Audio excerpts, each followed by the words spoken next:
Yadav ji please. को hit करने को लगे तो श्रीमान,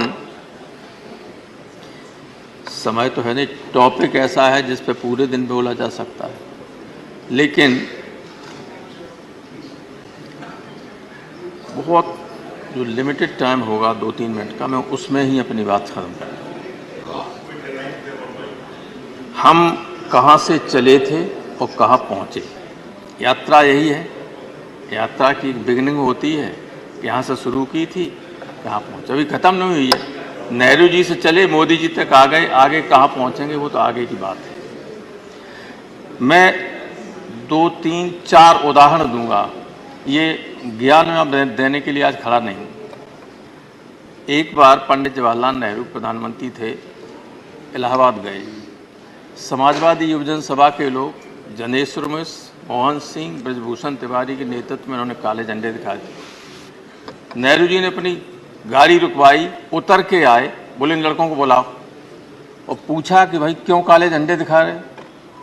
लड़कों ने कहा कि हमारे यूनिवर्सिटी की फीस बढ़ा दी और हॉस्टल की फीस बढ़ा दी, हम गरीब लड़के आसपास के गांव के जहाँ रहते हैं हॉस्टल में कोई पढ़ने की स्थिति में नहीं। नेहरू जी ने तब इस सेंट्रल यूनिवर्सिटी नहीं थी, लेकिन पंडित जी तो वहाँ के लिए कह ही सकते, तो कोई बात नहीं। नेहरू जी ने कहा कि भाई वाइस चांसलर को बुलाओ। बीसी से कहा कि आपने फीस क्यों बढ़ा दी। कल तक ये आदेश वापस हो जाना चाहिए, आदेश वापस हो। एक बार जनेश्वर जी को इलाहाबाद यूनिवर्सिटी के वाइस चांसलर ने बाहर निकाल दिया, एडमिशन दोबारा ले नहीं रहे थे। पंडित कमलापत त्रिपाठी उत्तर प्रदेश से शिक्षा मंत्री थे। पंडित जी के पास लड़के गए तो उन्होंने बीसी से कहा कि इसे दाखिला दीजिए, कि नहीं ये लड़का आंदोलन बहुत करता है। तो पंडित कमलापत त्रिपाठी ने कहा कि आंदोलन नहीं करेंगे तो नेता कैसे निकलेंगे इस यूनिवर्सिटी से, और दाखिला किया।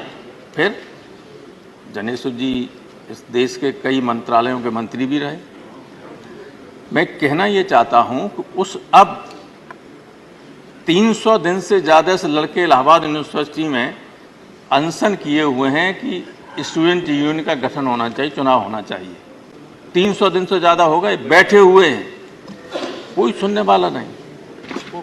अभी दिल्ली यूनिवर्सिटी में होने जा रहे हैं स्टूडेंट यूनियन के चुनाव, लेकिन सेंट्रल यूनिवर्सिटी है प्रयागराज यूनिवर्सिटी, उसमें नहीं करने जा रहे। और 2 उदाहरण और देंगे, रूपाला साहब नाराज मत होना।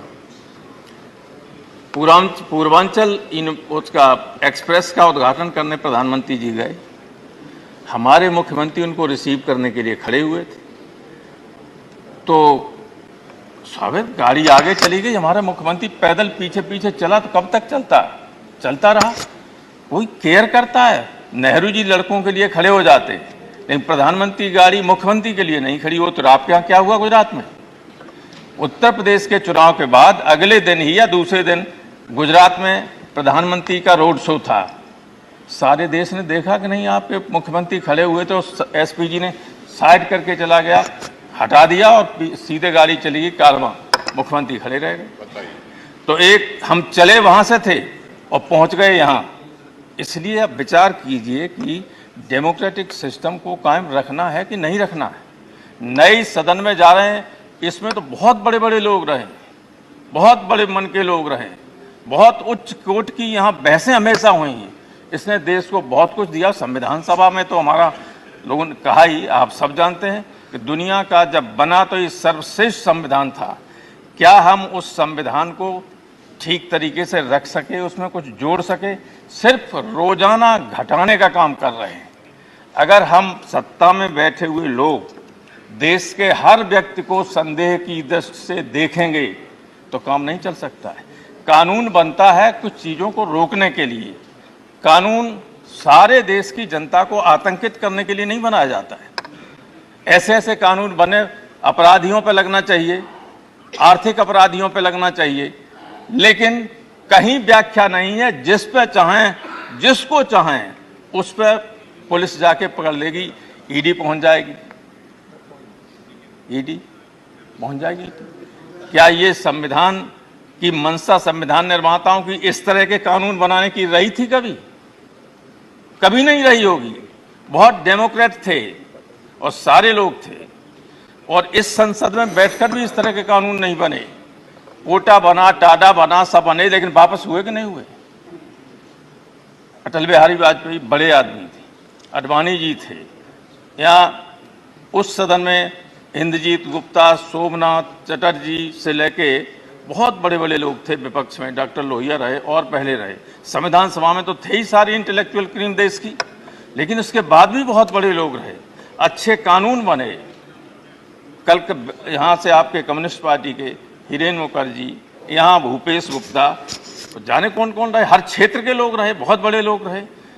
कभी इस तरह के कानून फ्रेम नहीं हुए, बस मैं खत्म कर रहा हूँ, कभी इस तरह के कानून फ्रेम नहीं हुए कि हम जिन कानूनों से आम लोग डरने लगे।